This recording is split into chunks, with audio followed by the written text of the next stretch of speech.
Welcome to a new vlog video. নমস্কার সকালবেলা এখন পৌঁছে গেছি দিল্লি।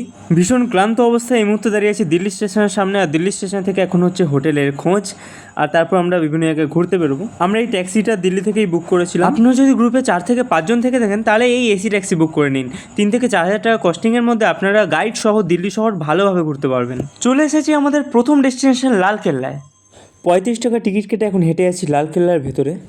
আমরা জানি দিল্লি একটি ঐতিহাসিক শহর, কারণ এখানে বিভিন্ন ডাইনেস্টি, বিভিন্ন রুলার, বিভিন্ন শাসকরা, সুলতানরা তাদের আধিপত্য প্রতিষ্ঠা করে গেছে। আর তারই একটা অন্যতম নিদর্শন হলো এই লালকেল্লা, যেটা শাহজাহান প্রতিষ্ঠা করেছে 1639 খ্রিস্টাব্দে 12ই মে, এই বিশাল লালকেল্লা।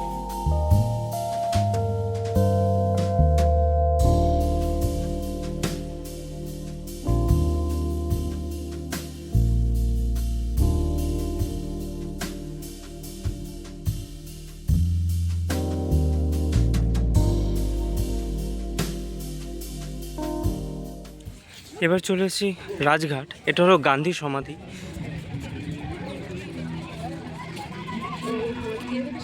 রাজঘাটে গান্ধী সমাধির পর এই পাশে আছে শক্তিস্থলে আছে ইন্দিরা গান্ধী সমাধি, আর তার পাশে আছে রাজীব গান্ধীর সমাধি। এসে গেছি ইন্ডিয়া গেট। ইন্ডিয়া গেটের সামনে যাওয়ার জন্য আমাদের এই টানেলের মধ্য দিয়ে যেতে হবে, কারণ উপরে রয়েছে রোড, উপরে গাড়ি ঘোড়া চলছে, আর নিচে আমরা এই টানেলের মধ্য দিয়ে ইন্ডিয়া গেটের সামনে যাচ্ছি। তো এই মুহূর্তে চলে আসছি ইন্ডিয়া গেটের সামনে। আমার পিছনে হচ্ছে ইন্ডিয়া গেট।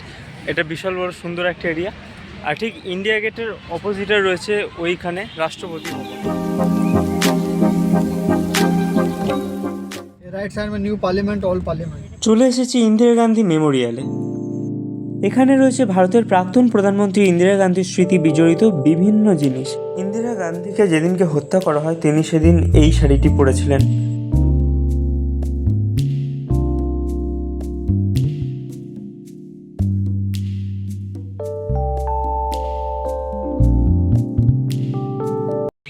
তো ফাইনালি এখন এসে গেছি কুতুব মিনারে। আর কুতুবের টিকিট, এগুলো কয়েন সিস্টেম। আপনারা কি জানেন কুতুবউদ্দিন আইবক এই কুতুব মিনার বানানোর কাজ শুরু করেছিল যাতে সে যমুনা নদী দেখতে পারে কুতুব মিনারের উপরে উঠে।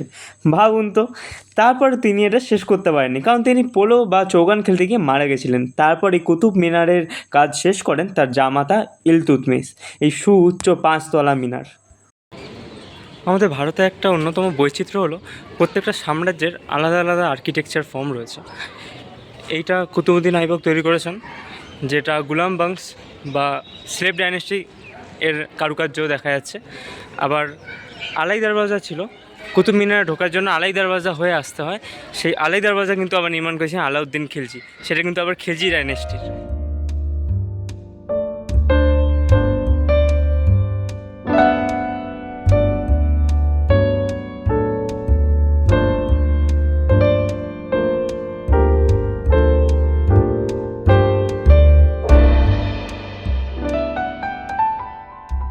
আচ্ছা, এই যে কুতুব মিনার দেখা যাচ্ছে, এই কুতুব মিনারের একটা ছোট ইতিহাস রয়েছে।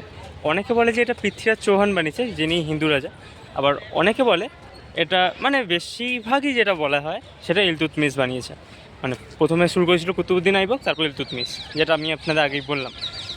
এবার আপনারা বলতে পারবেন যে এই কুতুব মিনারটা কাকে ডেডিকেট করে বানানো হয়েছে।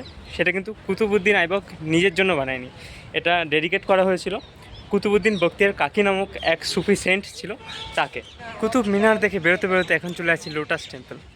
লোটাস টেম্পল 6টার মধ্যে বন্ধ হয়ে যায়, আর এখানে কিন্তু যে কোনো জাতি, যে কোনো ধর্মের মানুষ তার ভগবানকে ডাকতে পারেন যতক্ষণ ইচ্ছা ততক্ষণ বসে, পুরো শান্তির জায়গা।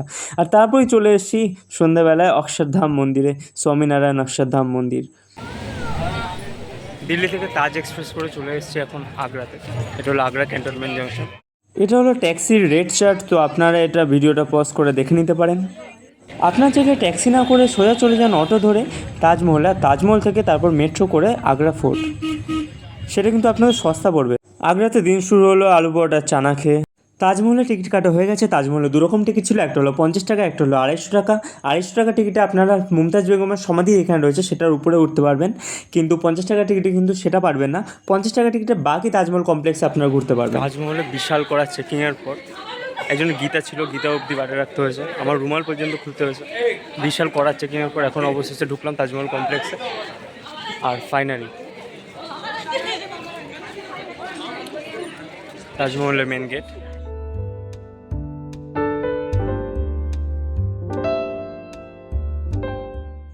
এই অন্ধকার সুবিশাল লাল পাঁচিলের মধ্যে থেকে আমরা পৌঁছে গেছি পৃথিবীর সপ্তম আশ্চর্য তাজমহলের সামনে।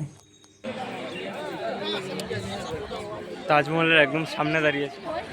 এতদিন যেন তাজমহলের এখানে জল থাকে, কিন্তু এটা শুকনো আছে, জলও নেই, মাছও নেই, সেই জন্য গোল্ড ফিশ।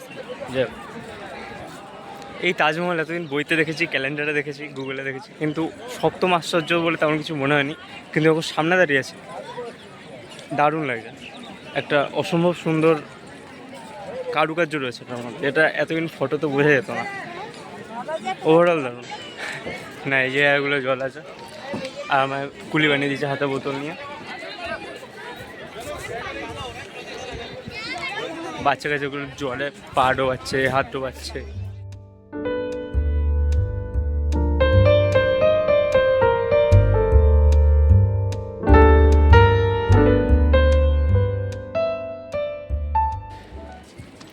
এই হলো তাজমহল, তাজমহলের মধ্যে দাঁড়িয়ে আছি উপরে। আর এই হলো পাশ দিয়ে বয়ে গেছে যমুনা নদী। শাহজাহান এই যমুনা নদীর জল দিয়ে তাজমহল বানিয়েছিল 17 বছর ধরে। আর এই তাজমহলের আর্কিটেক্ট ছিল হচ্ছে ঈশা খান।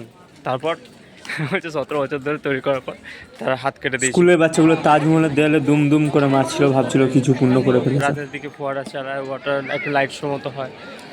গতকাল অক্ষরধামে গেছিলাম, অক্ষরধামেও দারুণ লাইট শো হয়েছে। ওখানে 95 টাকার টিকিট ছিল, কিন্তু বিষয়টা হলো ওখানে ফোন নিয়ে ঢুকতে একদমই দেয় না।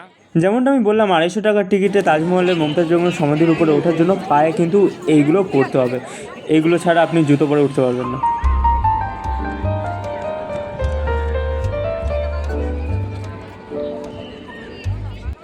বেরিয়েছি তাজমহল।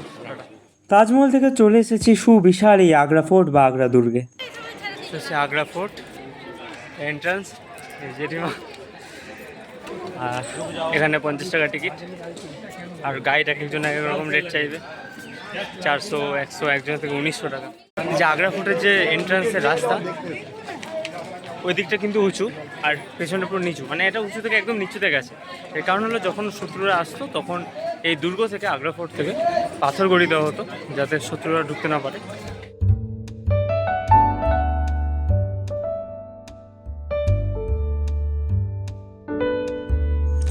দরজাটা দেখুন, থিকনেস কতটা, সহজে ভাঙবে না একদমই। আগ্রা ফোর্টের দরজা বলে কথা।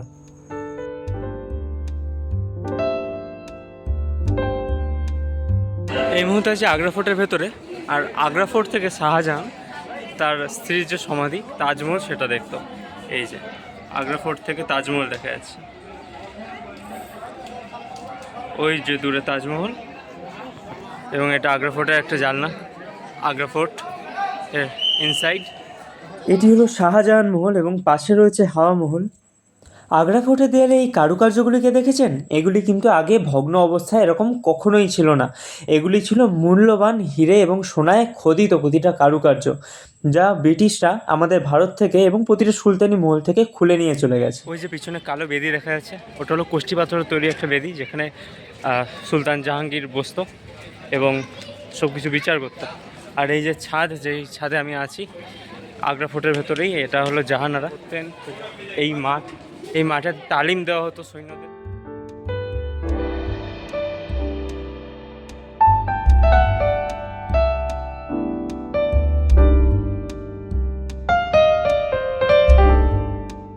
আগ্রা থেকে ট্রেন ধরে সোজা চলে এসে বৃন্দাবনের শ্রী রাধা গোপীনাথ আশ্রমে। ধানুকা ইংলিশ মিডিয়াম স্কুলের পাশে অবস্থিত এই আশ্রম, এবং এখানে আপনারা কিন্তু সুলভ মূল্যে ঘর ভাড়া থেকে শুরু করে খাওয়া দাওয়া সব একদম বাঙালি পরিবেশে পেয়ে যাবেন। দারুণ পরিবেশ। এই হলো আমাদের আশ্রম, এবার আপনারা কিন্তু 400 টাকার মধ্যে ভালো ঘর পেয়ে যাবেন। এরপর চলে এসেছি বাঁকে বিহারী মন্দিরে। বাঁকে বিহারী মন্দিরে কিন্তু ভেতরে ফটোগ্রাফি নিষিদ্ধ ছিল, তাই বাইরে দিয়ে যতটা পারলাম দেখালাম। আমরা আমাদের আশ্রম থেকে 10 টাকা করে অটো ভাড়া দিয়ে চলে এসেছিলাম বাঁকে বিহারী মন্দিরে, এবং মন্দির দর্শনের পর এখন বৃন্দাবন বাজারের মধ্যে থেকে হাঁটতে হাঁটতে চলে যাচ্ছি পরবর্তী মন্দিরে। এইখানে একজন সুন্দরভাবে ঘুমাচ্ছে, দারুণ না? আর এই হলো রঙ্গনাথ স্বামী মন্দির, যেটা তামিলনাড়ুতেও রয়েছে, কিন্তু এখানে বৃন্দাবনেও রয়েছে। এখানে প্রচুর পরিমাণে বাদর রয়েছে, আর সেখানে কিন্তু আমাদের চশমা খুলে রাখতে হয়েছে, কারণ বাদর নাকি চশমা নিয়ে চলে যায়। অনেকেরই চশমা ডান্ডি ভেঙে দিয়েছে।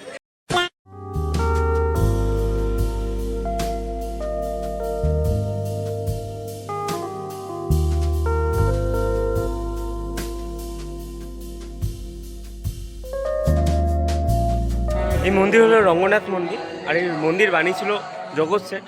61 মণ সোনা আর 81 মণ চাঁদি দিয়ে এই মন্দির বানানো হয়েছিল জগৎ শেঠের দ্বারা। এই বিশাল রঙ্গনাথ মন্দির, সোনার এই স্তম্ভটিকেই ওখানকার লোকেরা বলে থাকে সোনেকা খাম্বা এবং বাঙালিরা বলে সোনার তাল গাছ।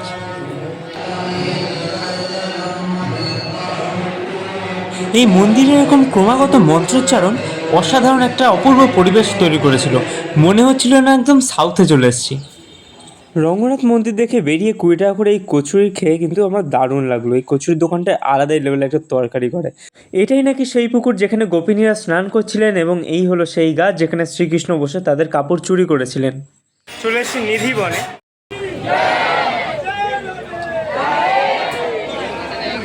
এই হলো নিধিবনের ভেতরে। নিধিবনের ভেতরে প্রচুর ধরনের গাছ রয়েছে এবং তুলসী গাছের পরিমাণ বেশি রয়েছে। প্রচুর দই লস্যির দোকান থাকে, আমি একটা খেয়েই নিলাম। তো দুপুরে আশ্রমে খাওয়া দাওয়া করে আবার বিকেলবেলা চলে এসেছি সেই আগের লাল পাঞ্জাবিতে। আর এখন চলে এসেছি পাগলা বাবার মন্দিরে। এটা বৃন্দাবনেই রয়েছে পাগলা বাবার মন্দির। 500 টাকা অটো ভাড়া করে, আমরা 5 জন আছি, তো 500 টাকা অটো ভাড়া করে তোমরা চলে আসতে পারো এখানে পাগলা বাবার মন্দির। এরপর যাব যেখানে কৃষ্ণ জন্মভূমি সেখানে। পাগলা বাবার মন্দিরে একটি সুন্দর মিউজিয়াম ছিল যেখানে ঢোকার জন্য টিকিট ছিল 10 টাকা করে।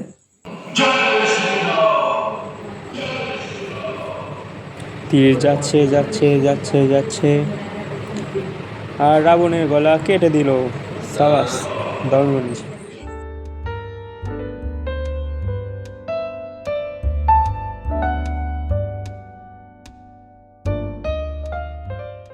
ওই যে দূরে লাল রঙের গেটটি দেখতে পাচ্ছেন, ওটি হলো শ্রীকৃষ্ণের জন্মভূমি। ভেতরে মোবাইল অ্যালাউ নয়, তাই আমি বাইরে দিয়ে ভিডিও করলাম। সন্ধ্যেবেলায় চলে এসেছি প্রেম মন্দিরে।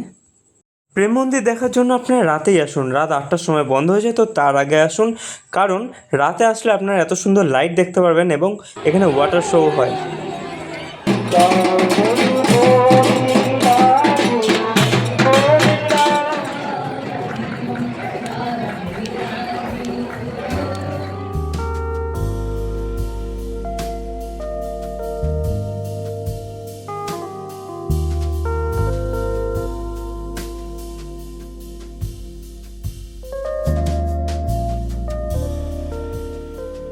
তারপর 5 রকম চানাচুর দিয়ে ঝালমুড়ি খেয়ে চলে গেলাম আমাদের আশ্রমে।